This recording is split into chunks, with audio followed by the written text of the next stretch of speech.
Hey guys, Good Marks Goods here, and I'm showing you all today one of the more interesting and historic pieces of Silverplate I've come across, and it's very curious ice bucket. Now what's special about this ice bucket is that it was made by a company that didn't last very long. Now on the bottom we have the name Klank and Bros, Baltimore, Maryland. Triple plate. Triple plate. The marking triple plate should indicate to you guys some age because we stopped marking triple plate or quadruple plate kind of earlier on, past like the early 1900s, maybe into like the 1930s. You kind of stopped seeing that marking. I'm not quite sure why the manufacturers stopped marking pieces triple plate and quadruple plate. I've even seen some that are marked double plate. But regardless, after that they started just making things that said like EPNS or just like silver plated, But anyway, the thing about this piece is I was looking up the Klank Bros, and there was a family of silversmiths that was called Klank, and I was looking at one of the workers they had was named George Klank, and this guy had a connection to one of the most famous silver companies that still exists in some form today, called Stieff. And Stieff has a lot of sterling. Sometimes I find sterling by Stieff, but not very often. And they also made quite a bit of pewter.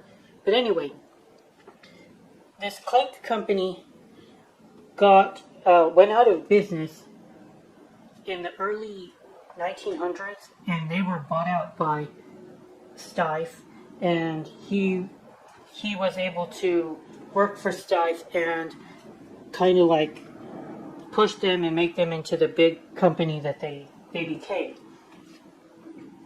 This guy had a lot of talent, and there's a lot of craftsmanship in the piece. You don't see that very much anymore. We've got storks here on the, it's kind of like a strip of a decoration here.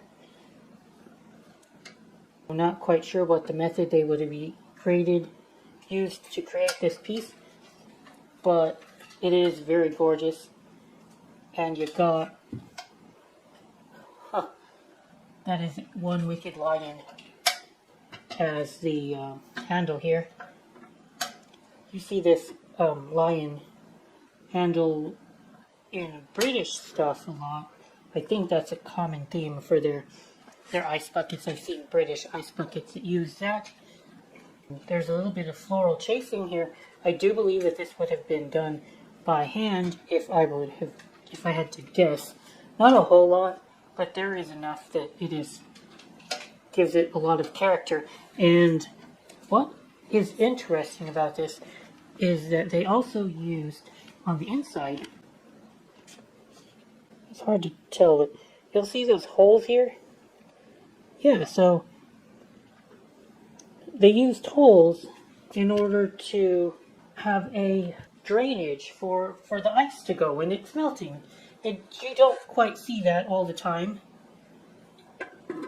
with ice buckets. And the good question is, why not? Well, I'm not quite sure, but I think that it has to do with how much space that the drainage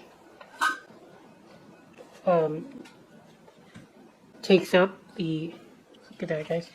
Here's how it looks without the top. And that's a lot of space where you could have put a lot more ice in the bucket. I guess that's the idea of why you don't see that as much. They'd rather have you put more ice in the bucket, and then there's going to just be a pool of water on the bottom. But the way it is, you could only put maybe like half of the ice in the bucket. Well, otherwise, not really sure. But anyway, this piece was made by a historic company that wasn't in business very long, and it's connected to a silversmith who had some provenance in a well-known company. So I do believe that that would give this piece more value than the average ice bucket. How much? I don't know, but I would assume a few $100 because I would think that an antique silver-plated ice bucket by any maker would be worth at least $100.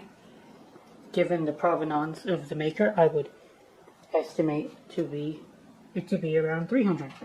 I'm not sure because I have not found an ice bucket this interesting. And you guys can notice there's quite a patina on this piece, quite a bit of tarnish. Now, I've seen different opinions on tarnish and whether or not that makes it harder to sell, whether or not you should sell polished pieces. At the end of the day, beauty is in the eye of the beholder. Some people absolutely hate the tarnished look. Some people, they enjoy the tarnish because it is part of the piece's history. It's part of the provenance of the piece. And a patina like this takes a while to develop.